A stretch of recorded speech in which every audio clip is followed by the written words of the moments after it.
It's another week in 2021, and the year is like, I don't know, crazy. Like, I know everybody wasn't expecting a situation where, like, oh, just a change of date, and we're expecting, like, things to be fabulous. Because humanity still doesn't have common sense. Anyways, let's begin. This week we'll be talking about the abandonment of uniqueness. I don't know, should I call it the abandonment of uniqueness or you are not unique and that's fine. So, let's go on. We'll see why I think people are not unique.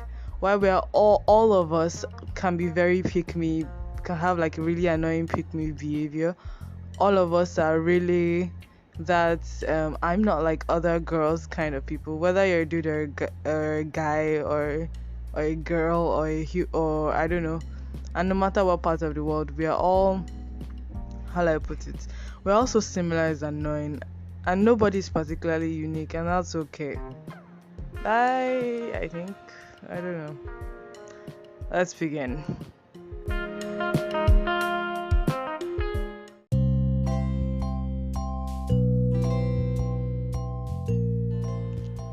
I was wondering how I'll add like flow or structure or any of those things to this episode, but I was like, the easiest way is just, why do I think like this? What is the root of this? We are all the same. Because I think it goes as far back as when I was really young. My solution to whatever made me feel bad, whatever made me feel frustrated was I just told myself to believe that I was the special one, that there was nobody else that was real, that I was the only real human, and everybody else was just puppets that did like random shit. And then it was like then moving on to puberty and starting to accept that this person is complex. This is a human. Now what kind of rubbish hubris or like irritating pride did I have, fooling myself to think that I was alone, that I was special, that I was different, so to speak. People do different things. People are different things. People express themselves in different ways when they're in different situations with different people. Like, a behavior that I might consider fake is still all that person. So why are we acting? So why is it easy for people to just ignore the fact that other people are people? I think it's because we all think we are special. And that's one thing I'm still trying to encourage. That abandoning the idea that you're special is not necessarily a bad thing. I'm on that journey, and I don't know, maybe I want to drag you along. So first thing on that journey is, why do you think you are special? Because I think the main thing is we have our own head, and we cannot, it's the very fact that we cannot control what other people think. We are not in their head, so we cannot be 100% certain that they are real. Our thoughts, our own emotions, and the way we experience the world is the only real thing to us. Like, I only know how I feel when this happened.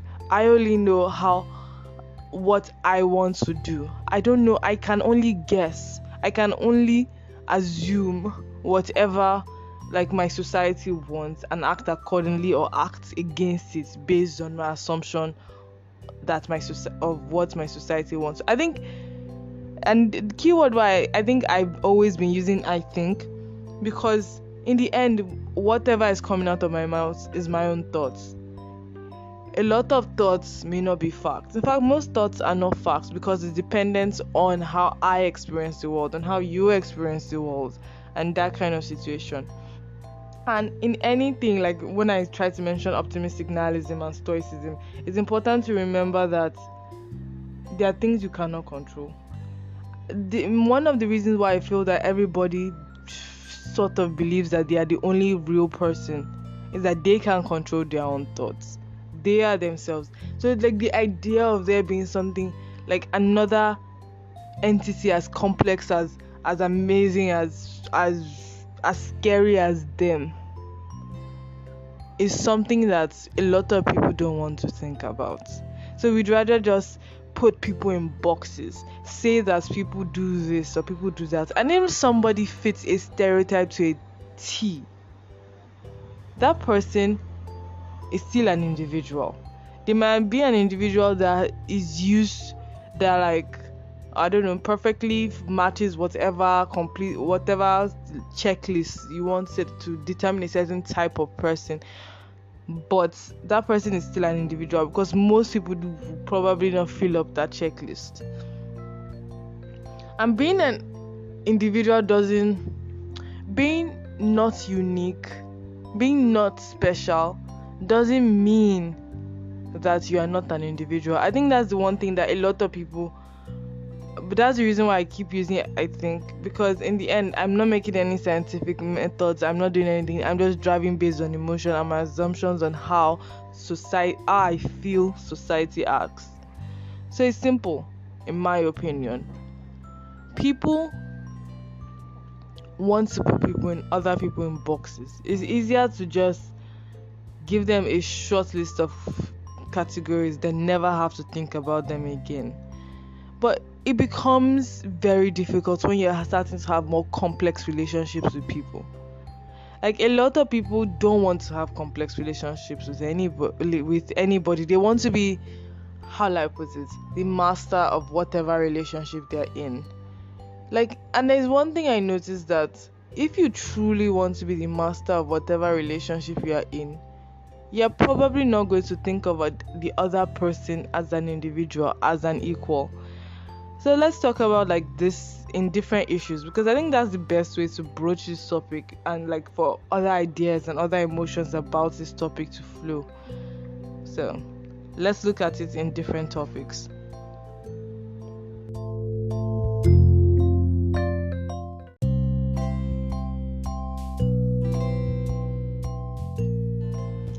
Our need to be special, in my own opinion, is tied to human relationships, because that's basically the whole thing.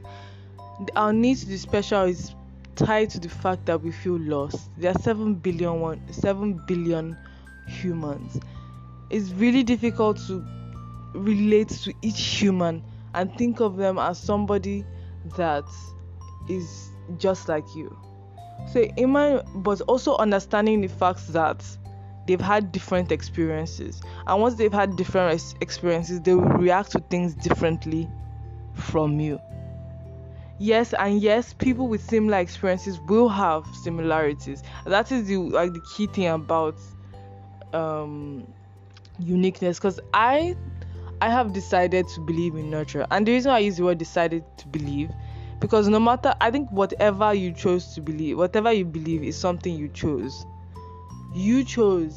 Like, whatever religion exists, whatever form of theism, whatever form of atheism, whatever form of, like, whatever philosophy or whatever, you are cherry picking whatever it is. You can't just say, anybody who goes around saying you can't just cherry pick what to do. That's what humanity has always done. We've always cherry picked, we've always picked what in a set of rules or in a set of lists that we're willing to believe. Isn't that the whole purpose of having beliefs? Picking what and what not to believe and what not to follow.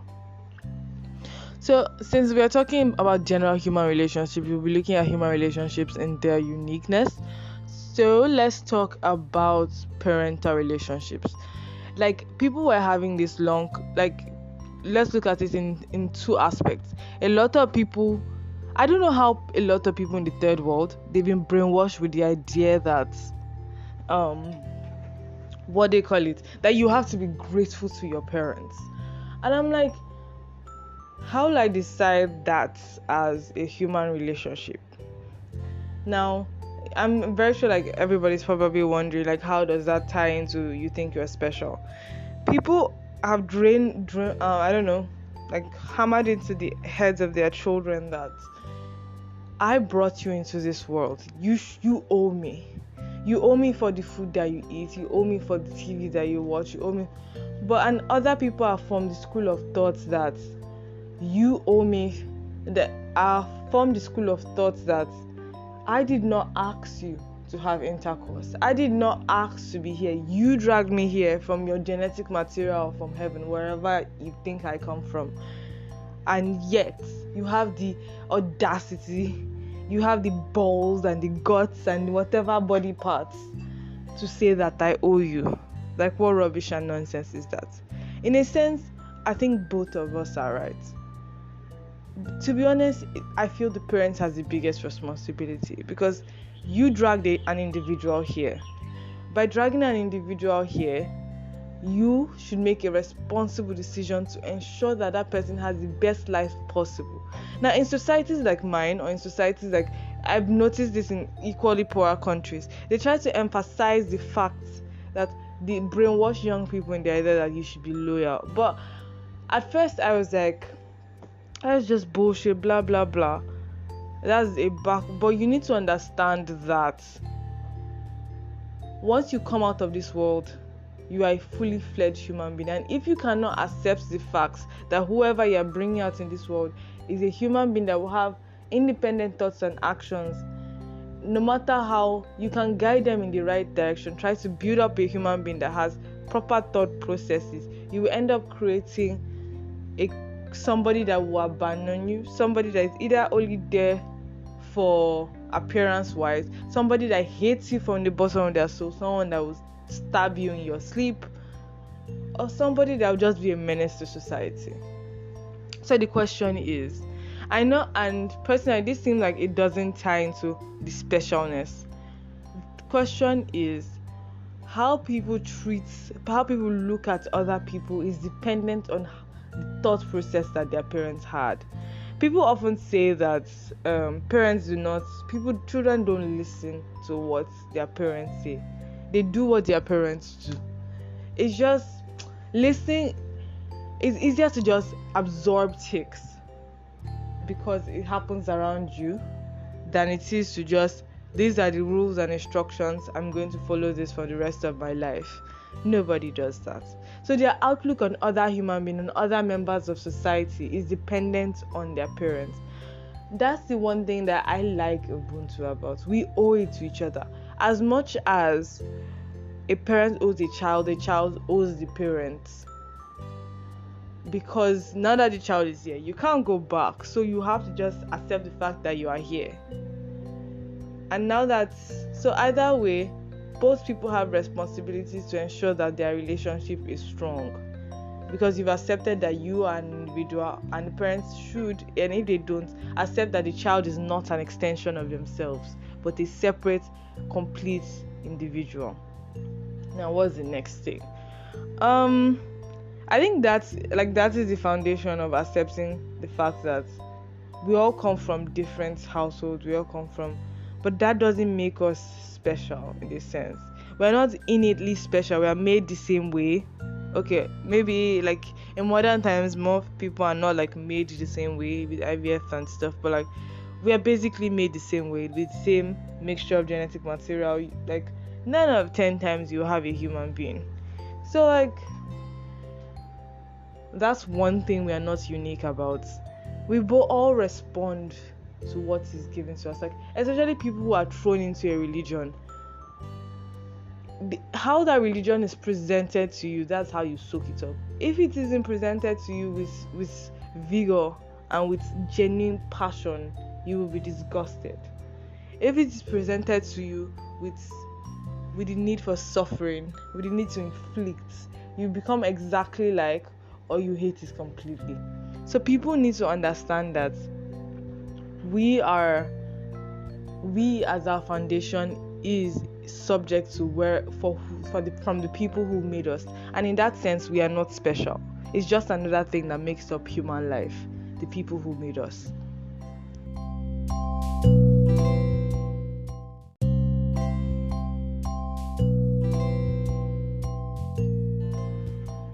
So I saw this Reddit post about a guy going off and like, oh, do you notice how people are so disturbingly similar? It's creepy and weird and blah blah blah. Then he now had the effrontery. Oh my god, the audacity, the freaking balls to open his mouth and say that it's especially common in women that do you like as one of the truly unique people? No, you are not unique. Everybody has had this I'm not like other people phase. Like in whatever situation that you feel is something to be looked down on, but you find yourself associated with, people generally have a phase from which statistics where their emotions. But like that's another thing. Like I think the word I should preferably be using is, I do not know the exact number, but the fact that I think it's a good amount of people will think it. They may not be a majority, but we are 7 billion. A good amount of people will think it. And that's a reminder that we are not unique. That's the reason why this one random interview I saw, I don't know who it was. I think it was one of those like random popular science dudes that everybody says is not a real scientist. So he was like, because there's a sense of community, people think they are right when you are just saying absolute bullshit. Like the flat earthers people, the sense of community is that through the internet they found people who felt like them, and the fact that they found people, the increase in their community gave them validity to that feeling, which is just bullshit.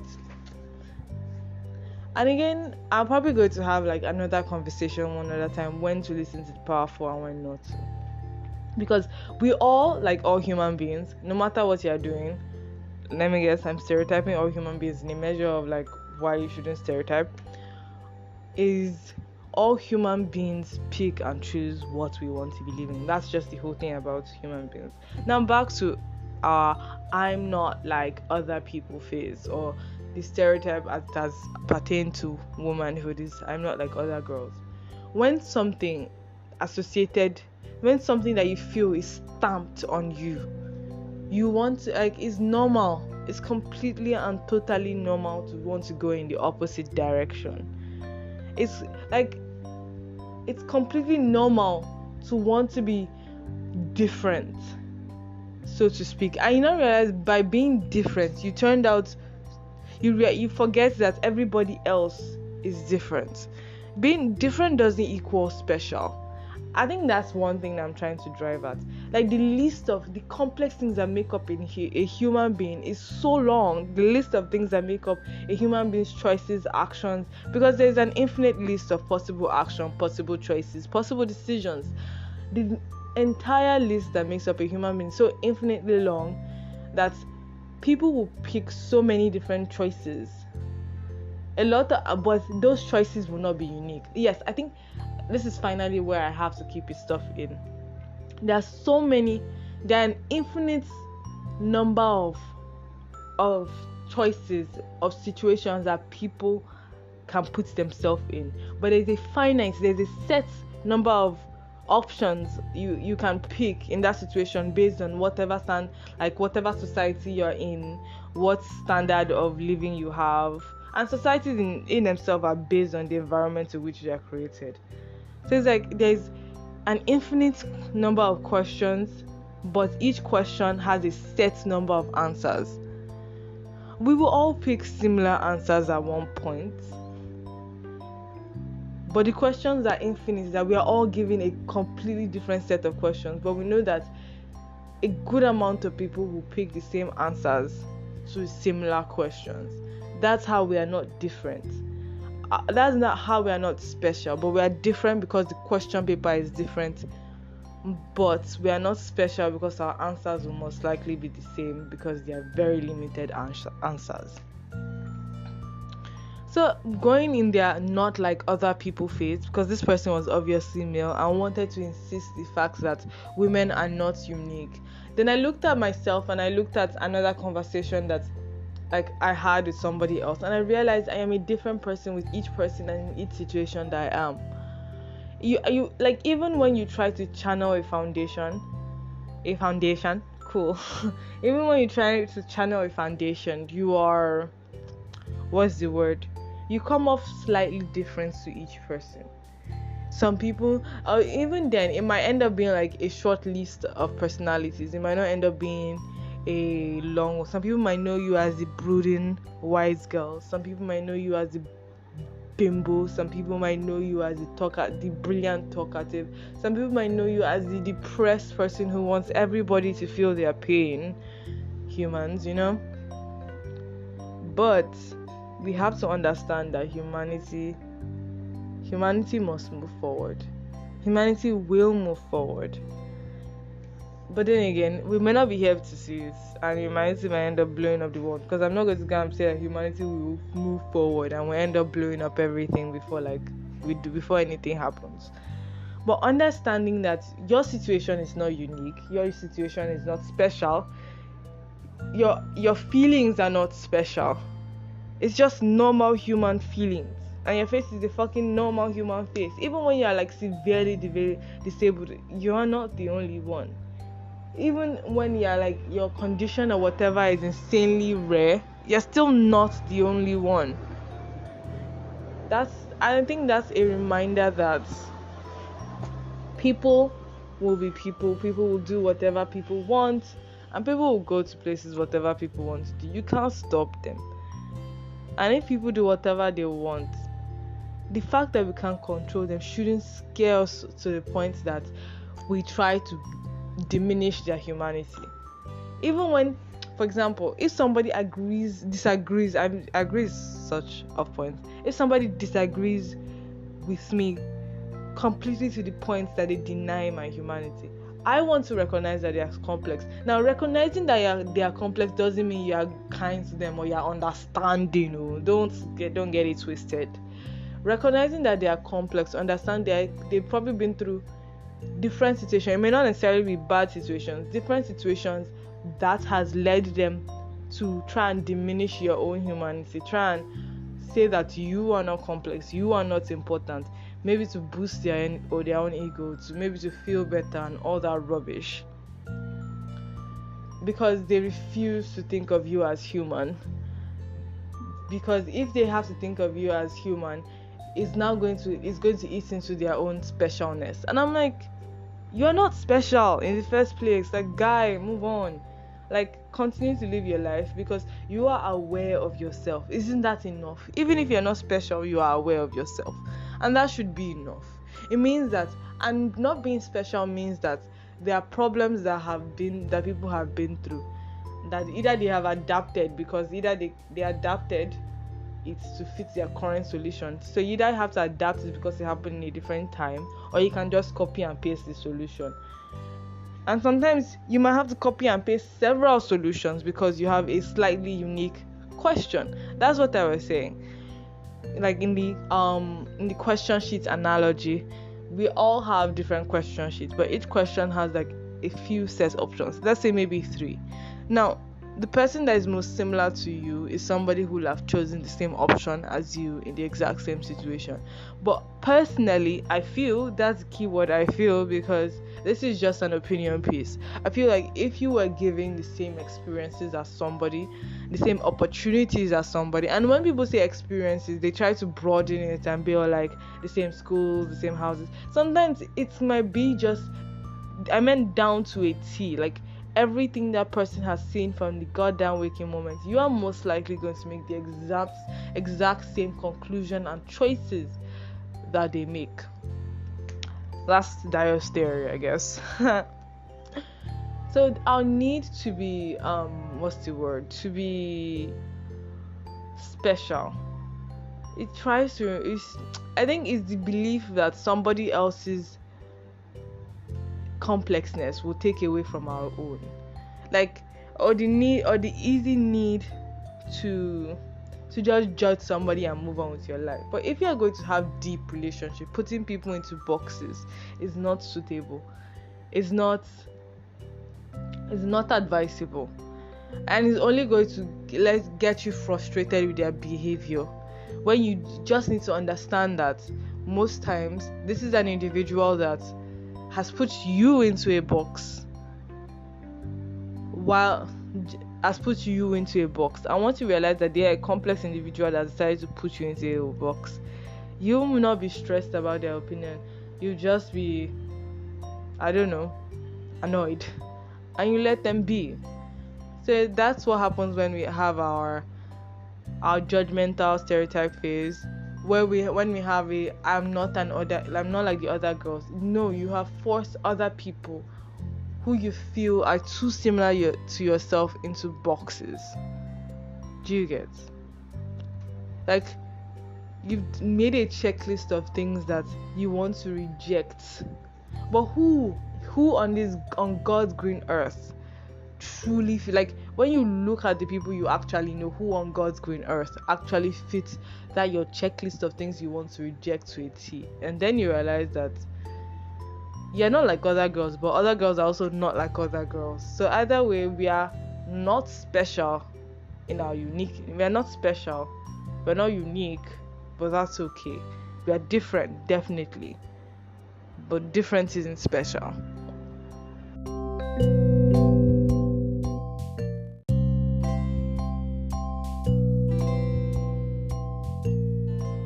Let's talk about relationships in this segment. Like, when you decide to be in a romantic or platonic relationship, because people often forget that people have intense feelings for their friends. It's not because, like, my society personally, we are just recent, we are relatively recently modern, and everybody is cutting people off. We have a society that is being exploited.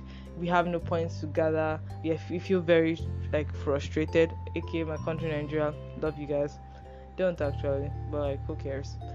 So like, you realize that people just have casual friendships. People just have like small talk friendships. But like, when we were young and we the only people we saw were not our co-workers, because co-workers will step on your head for their own success, man. And the only people we saw were not our co-workers.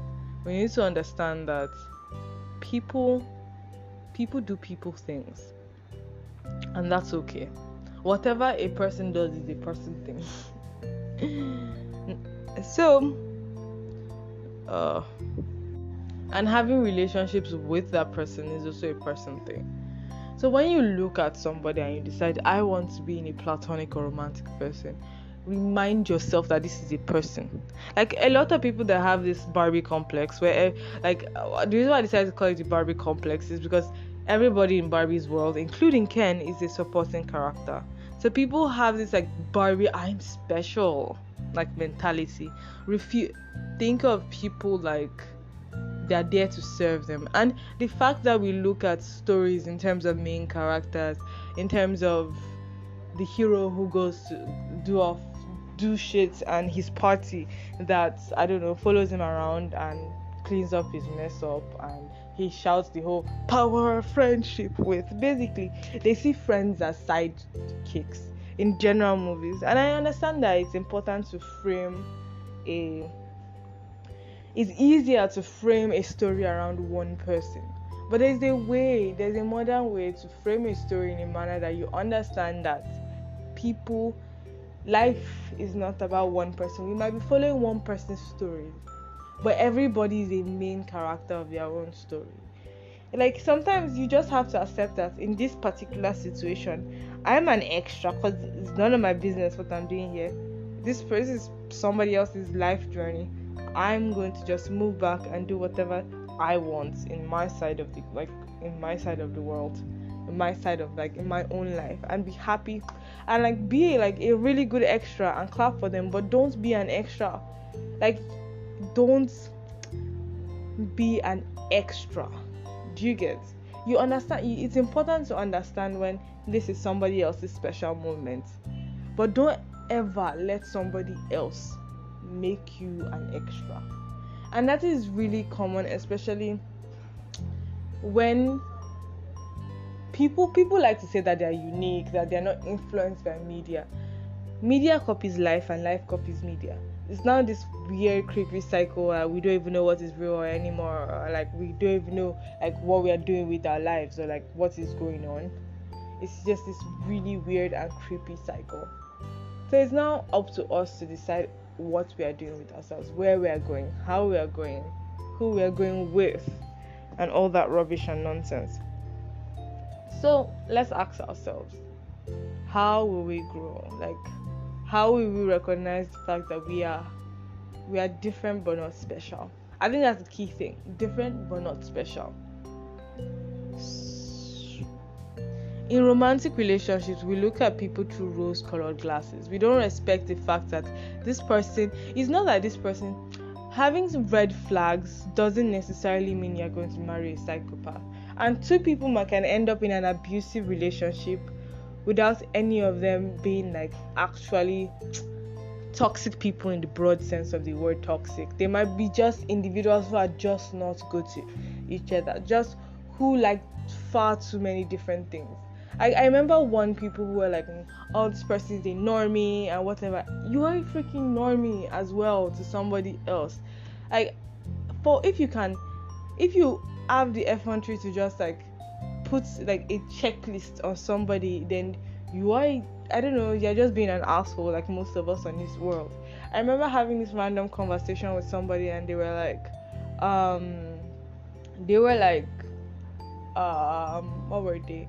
They were like, oh, this person is normal. They like parties. They like shit. They're like, no, you are also completely like normal for being a meme person. I'm also completely normal for being an anime and manga person. The fact that everybody is completely normal for what they do.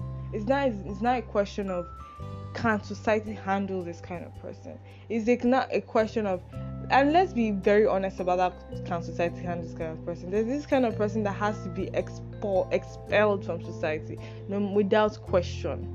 Like there's no possible way. And there's sometimes that society refuses to accept someone, but it's just like if you make just minor adjustments to society, then they'll be able to move in fine to society and create sexes and won't affect anybody's life so far you just ignore it fact, and so far you don't pry, so far you're not nosy about what they're actually doing in their lives. But there are some people that would destroy the fabric of society. Like I think that is a key something. For example, you can slightly modify, with slight modifications, you can accept homosexual people into your society, but no society will ever be able to accept pedophiles into their society. It's not possible. It's absolutely impossible, because children are not people capable of making rational decisions. Like, it's not that children are stupid, but children are still growing, and children are people that if something fucked up happens to them, you can have if children are rushed into societies that rush into things that their bodies are not ready for, you are going to have a crazy person who will do even worse havoc. And I know that people might come up with you, but your society, you people are having children at fucking 11 years old in northern Nigeria. I don't think that 11 still happens, but like, and look at the society, like no, like look at human society when young women were having children at 11. Did human society make sense? No, it did not even remotely. It didn't even remotely make sense when children were having children. So it's like society started making sense when mothers got older, in my personal opinion. When mothers got more opportunities. If you have a young mother, the children, I don't know, it's like, what is she raising them when she hasn't had time to know what she is? And even then, it's not that she's not a complete and whole human being. She's still on a journey to explore things. So when she gets to like her 30s and she fully knows herself, she will know herself as a broken woman. So in the end, a society cannot survive if pedophilia is allowed to continue. Like, how do I put it? People looked at society as survive in a sense. What I mean by survive is moving forward, and what I mean by moving forward is creating more scientific development, creating more comforts for its people, improving the lives of its people. A society that allows pedophilia cannot move far. Now, a society that allows whatever sexual behavior among adults, that so far you don't ask questions, it's not going to affect your society in the long run. Like, even if a generation dies and you now have a generation that is used to it, it's not going to affect your society in the long run. So what else? I think that is all for like relationships with other human beings. So we'll look for another thing, another segment. But I don't think any of the thing I've been saying has been capturing like the actual fact of you're not special. So I'm probably going to do this again when I don't know, properly gone through my thoughts, when I've grown as a person, because I have the plans for like 23. Dayo is fucking 23. I turned 23. Oh yeah, I turned 23 on Wednesday, and I'm ancient, and I don't know, like I'm starting every new birthday, like my birthday is like my new year, and coupled with the fact that my birthday is so close to New Year, let's just call it a New Year resolution that I will not waste this year. Last year, I don't know, last year is the year that I started things that I actually continued for a long time and I actually got far in. Now this year is stuff that I want those things to bear fruit, and that's like, yeah, a thing. Like that is the thing that Dayo is doing, I guess. Yay. So like, let's exist. Let's try to grow as a person. I finally did start a journal. I had to start the journal. I got a free book like in the office, so I had to start the journal just to basically write my thoughts, and so eventually it will be easier for me to like chronicle the topics I want to like go through across the end of the week. So like Sunday, like everything is just hitting back to back to back and that kind of vibe. But this is not the perfect like example of my thoughts. So, but I think that is all for human relationships. Next segments.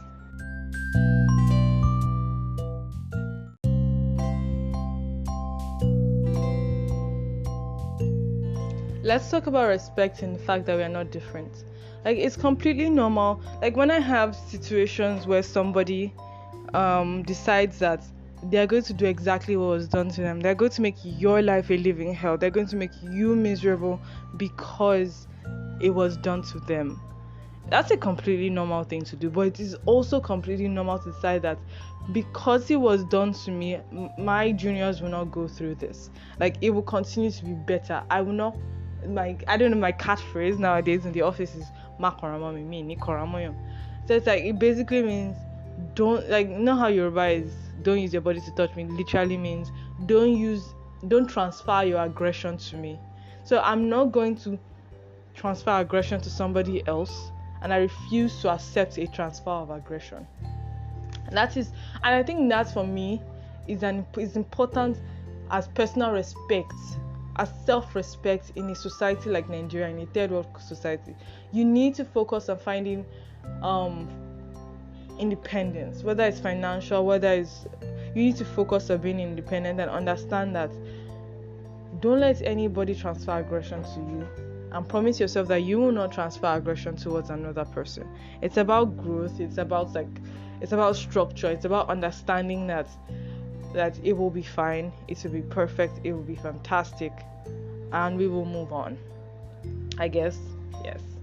And that will be like a thing that we want, a thing that we desire respect. We desire respect from another human being, and accepting the fact that they are complex makes me feel okay if they don't respect me, because if they don't respect me, it means they've chosen not to think that I am complex. Do I need to prove to them that I am complex? No. The fact that they cannot think of me as a complex being doesn't mean they are not deserving of my respect, and I should not seek their own respect. Because somebody who refuses to think of you as a complex being, even if they do respect you, they will respect you as somebody with no faults, and that doesn't make any sense. You cannot. If you refuse to think of somebody as complex, you won't accept the facts.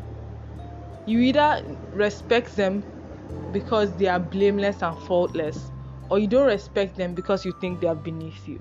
But understanding that people are complex means that you respect the specific things that they do. You respect their actions.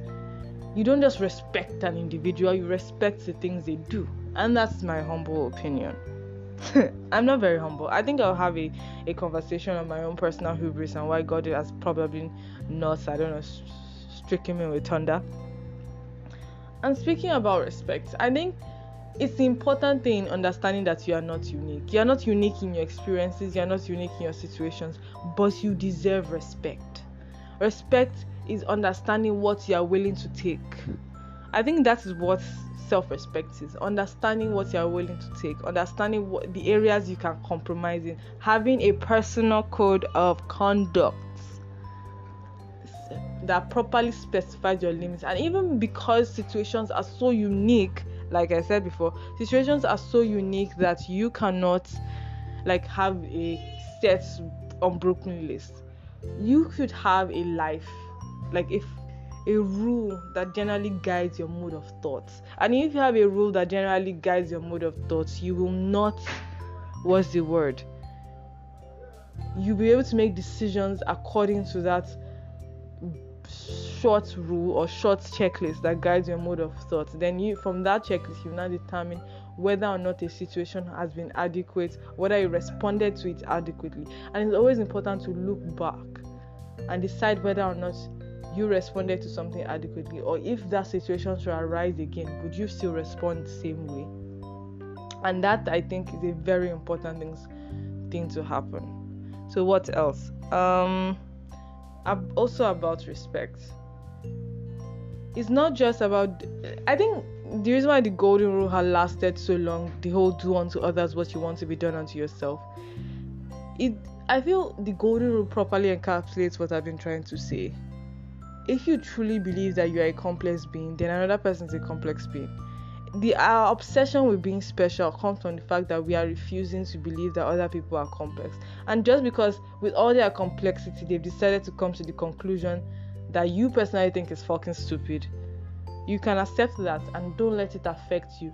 But if it is a decision that generally affects you, like if they're a horrible racist and they're a boss or whatever, you have to make sure that you are independent. You have to make sure you fight it, because it affects you, affects people like you, and it affects your opportunity for growth. So yes, you understand the fact that with all their complexness, they came up with a what do you call it, a conclusion that you consider bullshit, but you've decided that you will not let it personally affect you. You will not let it make you feel anything, because you understand that people make their decisions based on their experiences and based on how they view themselves. They view themselves based on how they view others, and that is also something that is coming out of Dio's ass. Okay, why did I say that like that? But like, basically, I'm trying to say that it's from my head, not like a book or anything. So it's important to accept that I respect people, but I'm also deserving of respect. It's important that if you, and not just respect, I'm just using respect as a catch-all phrase, because respect is important, whether it's in platonic relationship, romantic relationship, whatever. So it's important to give respect and respect that person's decision. But if that person's decision is going to negatively affect you or negatively impact you, you need your own independence. So that is all. So next segment I'll be talking about I don't know how I look at it in an optimistic nihilist angle, in the angle of stoicism, and in the angle of Ubuntu.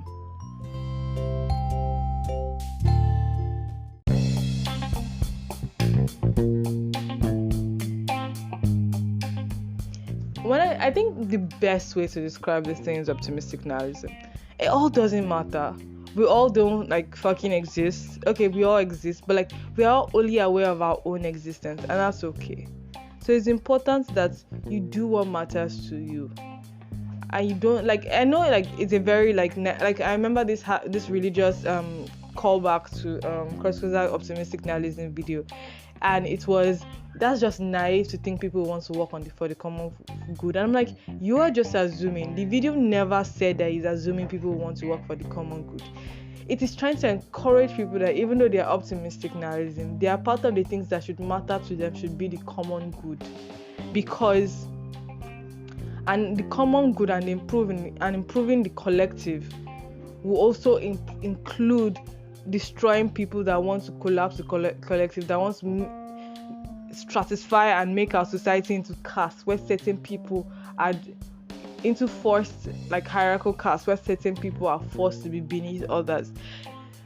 Being for the collective good would mean that we have to fight those people, that those people are our nemesis. Their actions matter to us because we are against those actions. And it is important that that we fight against those actions. So that video, in my opinion, was never assumed that people would go for the collective good. Because the reason why I find it's quite annoying, the fact that he was like, it's quite naive, and I'm like, well, people have twisted the word of Jesus Christ. They have twisted his words for collective, and this is something that point blank states, don't be an asshole, and people have still used it for asshole deed.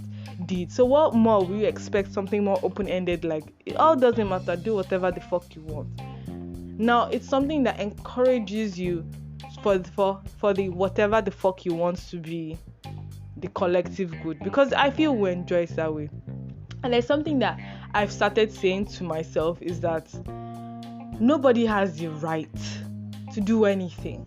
I understand that people who have ancestors who have done horrible things are probably irrationally worried that if people who are descendants of whoever their ancestors have done horrible things to will do horrible things to them back, because human beings, yes, we have a history of using that as an excuse. Like, we never feel that strongly. Like, whoever leads the war to prosecute previous attackers, descendants of previous attackers, never feels that strongly. They just want to use it for propaganda or whatever resources previous attackers have. Like, people who lead wars are not emotional and passionate like that, according to me.